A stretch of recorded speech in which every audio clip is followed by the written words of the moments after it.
Ya guys, siang ini di Pantai Kuala Lege, Ormas FPI dan gabungan dari berbagai macam daerah yang ada di Aceh Timur berpatroli di kawasan Pantai Kuala Lege.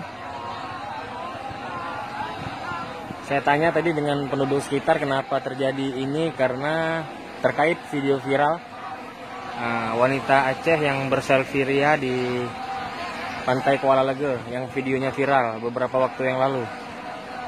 Jadi para santri gabungan ini FPI dan para anak daya melakukan aksi di seputaran Pantai Kuala Lege Aceh Timur. Ya, ini kita coba.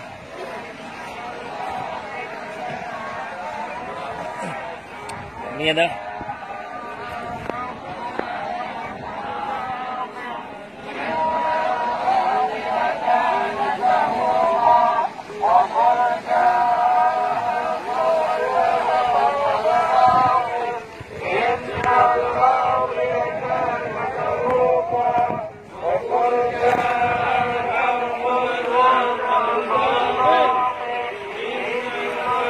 ya, saya di lokasi ini.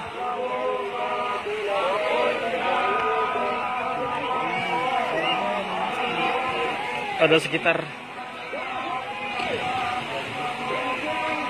300-an ada.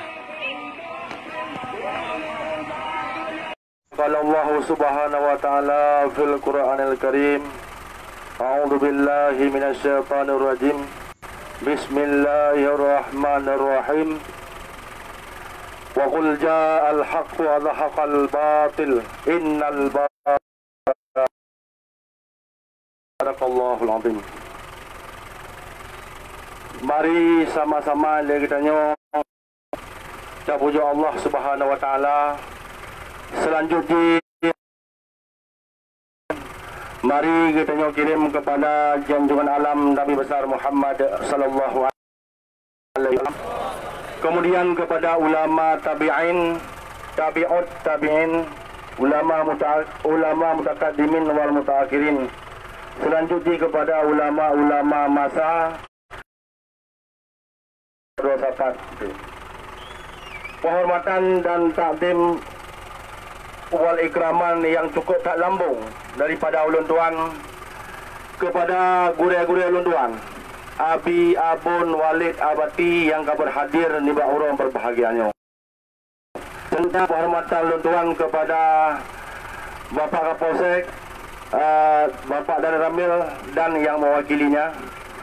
Selanjutnya kepada Bapak Muspika dan seluruh kaum mak, kaum ayah yang berhadir ni orang berbahagianya. Jadi bacutnya mentang ingin lu sampaikan jadi sebuah hirun putra kejadian ajak penting. Komisinya apakah itu berbentuk partai politik? Bukan. Punya sebuah proyek yang proyeknya naurung dalang dilikat dibipengkan hana. Tetapi misi adalah amar ma'ruf nahi mungkar. Kamu hana yang danai mejaknya, cuma penutup daripada gure kamu abu di payapasi untuk jak kena niat doa. Dan hana geyu abu tidak memerintahkan kepada kami untuk berbuat anarkis. Itu Bapak camkan.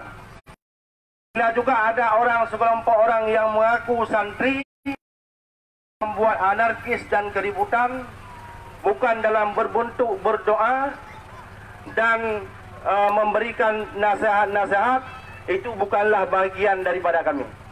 Itu adalah kelompok yang ketiga yang bisa juga dinamakan sebagai provokator. Jadi intinya amar ma'ruf guru kita atau guru kami Abu di Payapasi.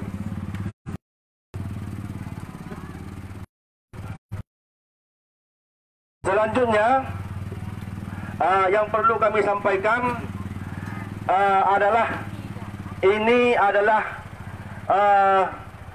negara Islam. Artinya Aceh adalah bersyariat Islam. Aceh umumnya sebuah provinsi yang Islam.